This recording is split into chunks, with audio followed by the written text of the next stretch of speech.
тогда, когда посчитаем целесообразным.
Думаю, что все возможно в современном мире, но я уже говорил, и это понятно для всех, что это будет в одном шаге от полномасштабной Третьей мировой войны.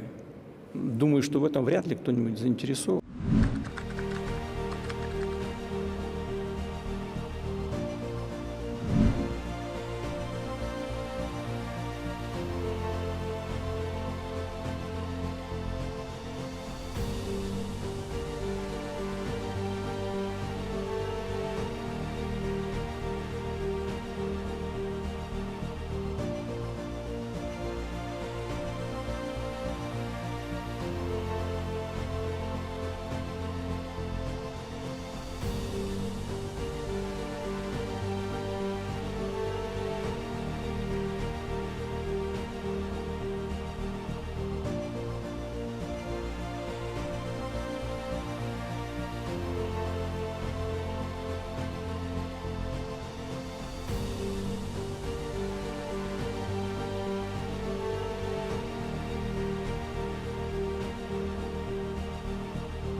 Сейчас сюда, потом сюда, и здесь еще парочку, и закончим. Ладно, хорошо.